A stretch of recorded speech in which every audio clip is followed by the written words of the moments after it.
Bonjour à tous, c'est Vegas et aujourd'hui une nouvelle vidéo. Je sais que ça fait longtemps, mais le principal c'est qu'il y a une vidéo.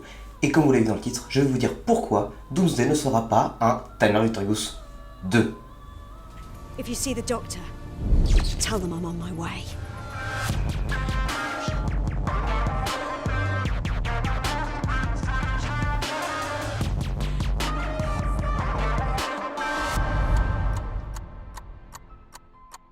Pour ceux qui auraient vécu dans une grotte ces 3 dernières années, qu'est-ce que Doomsday et Time Lord Victorious?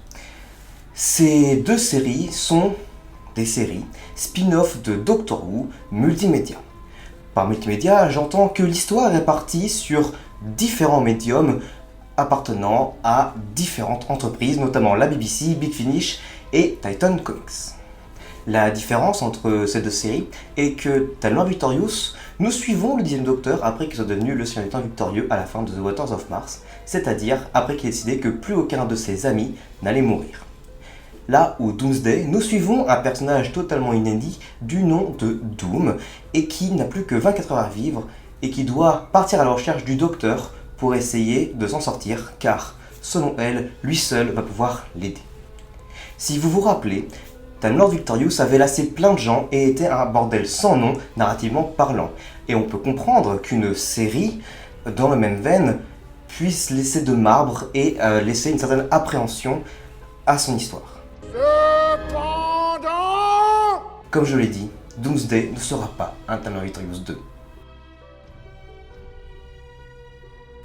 Alors, désolé, je vais devoir prendre mes notes parce que c'est assez compliqué. Mais, pour rappel, Time Lord Victorious, c'est plus de 60 histoires et plus de 55 si on enlève les épisodes télévisés qui ont été rétrospectivement ajoutés à la série. Pour rappel, la série est sortie du 9 mars 2020, ou le 17 août si on prend un autre début de la série, jusqu'au 19 mai 2022, soit plus de 2 ans d'événements. Et je suis sûr que parmi vous, plein de gens ne savaient pas que la série avait duré jusqu'au 19 mai 2022. C'est énorme.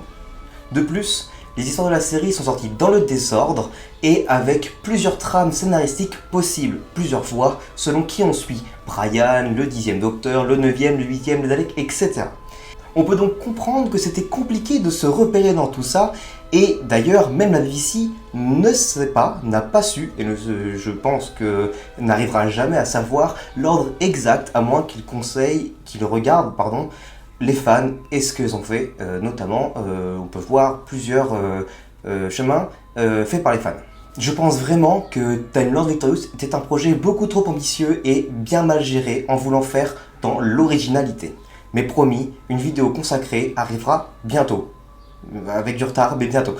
De son côté, Doom c'est 25 histoires dont 23 avec leurs heures propres et 2 histoires dans la même heure, le webisode et la nouvelle qui est sortie récemment. De plus, la série sort dans l'ordre. Quand on regarde les dates de sortie, eh bien, on va suivre le décroissement des heures avec donc la première heure, la deuxième heure, la troisième heure, la quatrième heure, etc. Donc déjà, beaucoup moins bordélique que Time Lord Victorious. Du fait du nombre d'histoires réduit par rapport à Time Lord Victorious, ce projet est beaucoup moins ambitieux, mais plus compréhensible. Beaucoup moins ambitieux peut-être sur la quantité, mais pas sur la qualité quand on voit le résultat que ça a donné avec la nouvelle qui est sortie récemment, la première heure, qui envisage vraiment que du bon pour la suite. Et en plus, je rappelle que Doomsday, c'est la saga multimédia pour les 60 ans de la série. Et vu que Doom doit partir à la recherche du Docteur, c'est une bonne raison pour retracer l'histoire de la série de ses points de vue en allant rencontrer des gens comme River, Missy, les 9e Docteurs, etc. Histoire de nous faire de la nostalgie du point de vue d'un nouveau personnage. Ce qui, pour moi, est bien mieux que Time Lord Victorious, où on ne fêtait absolument rien, c'était juste un projet de la BBC qui a demandé à James Ghost d'ailleurs, qui supervise toujours le projet multimédia, mais a revu à la baisse ses ambitions, comme je le disais, et ce qui est bien, ça veut dire qu'il apprend de ses erreurs.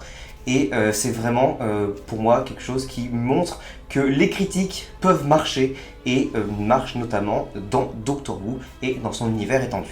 Là où on voit également que les critiques marchent, c'est au niveau du prix. Pour rappel, Time Lord Victorious c'était abusé niveau prix. entre les escape games, le stage play qui est Time Fracture sur Londres, comme j'ai dit, les plus de 50 histoires, si on enlève les épisodes TV, avec beaucoup de choses qui étaient payantes et extrêmement chères. Je rappelle que les nouvelles des Daleks étaient avec des figurines qui coûtaient la peau des fesses.